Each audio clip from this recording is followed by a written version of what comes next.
You ever notice how some people cheat and somehow still sleep at night? They look you in the eyes, say, "I love you," post couple photos, make future plans, and at the same time they're flirting with someone else, texting someone else, meeting someone else. From the outside, it looks insane. You think, how do they live like this? How do they split themselves in half? How do they not explode from guilt? There's a whole psychological system behind a cheater, a way of thinking, a way of bending reality, a way of protecting their ego even while they destroy someone else's. And once you see that system, you stop being confused. You stop taking it as proof that you weren't enough, and you start seeing it for what it is, a pattern. Because cheating is not proof of your inadequacy. It is proof of their deficiency. Let's break it down. Let's talk about how a cheater thinks before they cheat. Cheating almost never starts in the hotel room. It starts much earlier in tiny private thoughts that slowly cross lines. It often begins with an inner story like, "My partner doesn't really get me. This relationship is basically over anyway. I've given so much, I deserve something for myself." Those thoughts might have some truth in them. Maybe there are real problems, real distance, real hurt. But instead of facing those problems directly, they do something else. They split. On one side, I'm a good person. I'm not the type who cheats. On the other side, I'm talking to this person I shouldn't be talking to. I'm hiding things. When your actions and your values don't match, your brain goes into discomfort.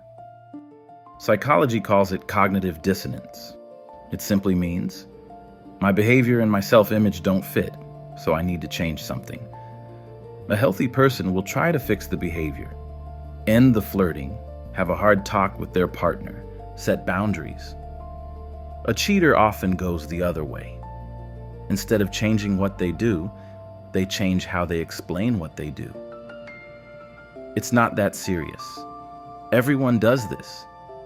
If my partner really loved me, they would have noticed I'm unhappy. This is where another concept appears. Moral disengagement. The process of switching off your own moral rules so you can do something you know is wrong without drowning in guilt. So before the cheating even starts, the mind is already working hard, moving responsibility around, pushing the blame outward, softening the edges until the line doesn't look like a line anymore. So what makes some people more likely to cheat? Not everyone with problems cheats. Not everyone with opportunity cheats. So what makes the difference? Psychology points to a few patterns that show up again and again. One of them is attachment style. Attachment style is basically the way you learn to love and be loved based on early relationships. Studies show that people with avoidant attachment, the ones who pull away when things get too close, and people with highly anxious, unstable attachment are more likely to cheat than those with secure attachment. Why? Because closeness feels good, but also threatening. So they want intimacy, and at the same time, they want escape. Cheating becomes a twisted solution. I keep my main relationship so I don't feel alone, but I also keep something on the side so I don't feel trapped. Of course, it is not a real solution. It's avoidance in disguise. Another set of traits that show up a lot is linked to personality. Research talks about the dark triad: narcissism, Machiavellianism, and psychopathy. Narcissism. I am special. The rules are different for me. Machiavellianism. People are tools. I move them around. Psychopathy. Low empathy, low guilt, high risk taking. People who score high on these traits are more likely to lie, to use others, to chase novelty, and yes, to cheat. Does that mean every cheater is a monster? No. But it does mean this. If someone has strong entitlement, low empathy, and a habit of using others, cheating fits easily into their worldview. Add other traits like impulsivity, sensation-seeking, and boredom with routine, and the temptation goes up even more. The brain adds its part too. Starting a new secret connection lights up reward circuits. Dopamine spikes, they feel energized, interesting again. But of course, explanation is not excuse. If you've ever been cheated on, you've probably wondered, how could they hug me, kiss me, tell me they love me, and then go meet someone else? One of the most common psychological tricks cheaters use is compartmentalization. They split their life into boxes. Box 1, I'm a loyal partner who cares about my family. Box 2, I'm this other version of myself with secret chats, hidden photos, different rules. And they work very hard to never let the boxes touch. They change names in their phone, delete messages, lie about where they were, rewrite timelines in their head. The more they protect the boxes, the more they feel. My main relationship is still good. This side thing is separate. I can handle it. In reality, it's the same person doing both, and that split slowly erodes their integrity. Some cheaters will say, I never stopped loving my partner, and strangely, they might even believe it.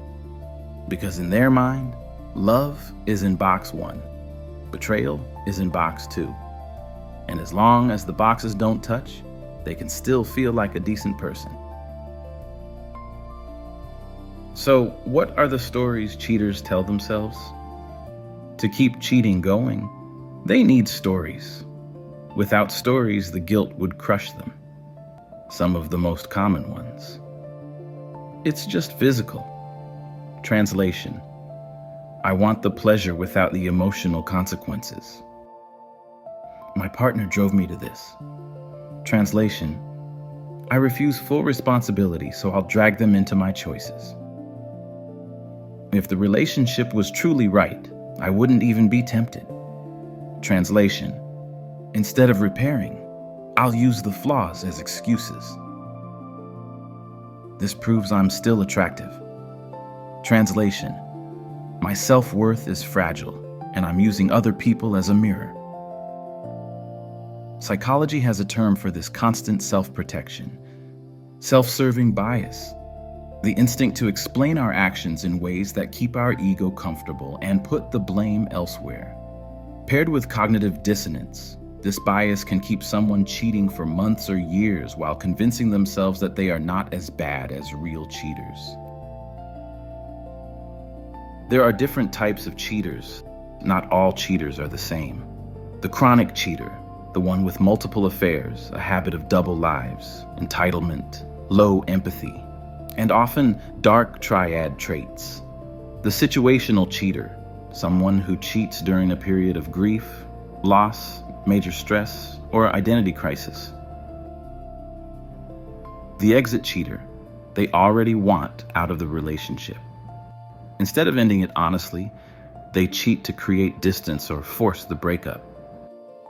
The intimacy avoidant cheater, they get close, panic internally, and sabotage. Their logic: if I ruin this first, I won't have to wait for you to hurt me later. Underneath these behaviors can be deep wounds, but wounds explain, they do not excuse. Cheating today often starts with small things. It's just a like, it's just a DM, it's just a joke. Apps and social media create endless micro opportunities to cross boundaries.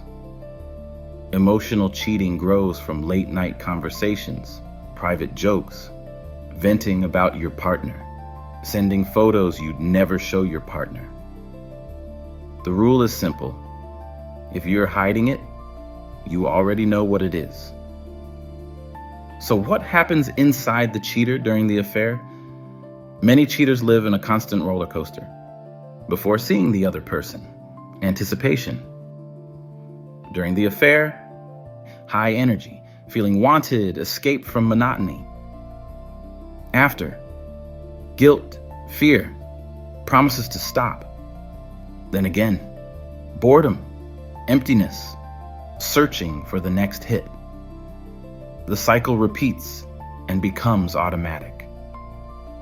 Their partner, meanwhile, feels something is off, but can't explain why. The betrayal started long before the truth came out. When cheating is exposed, you often see classic reactions. Denial. You're imagining things. You're paranoid. Minimization. It was only once. It didn't mean anything. Reversal. Suddenly, they are the victim. You pushed me away. You made me feel unappreciated. All of this is self-protection. Their image of themselves as a good person is collapsing. Some people face this. They admit everything, accept consequences, get help, and rebuild. Others never do. They jump to the next partner and repeat the same story.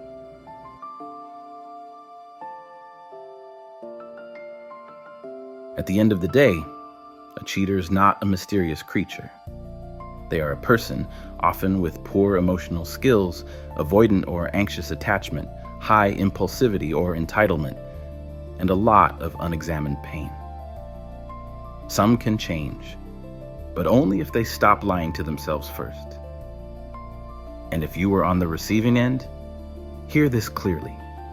Their cheating is not proof that you were unlovable, boring, or replaceable. It is proof that they chose the easier road for themselves instead of the honest one. You deserve someone who protects the relationship when they're lonely, not someone who throws it away for a moment of ego or excitement. And if this helped you see even a piece of your story a little more clearly, tap like so this reaches more people trying to make sense of betrayal. And if you want more content like this, subscribe. And remember, the more you understand how minds work, the harder it becomes for anyone to play with yours again.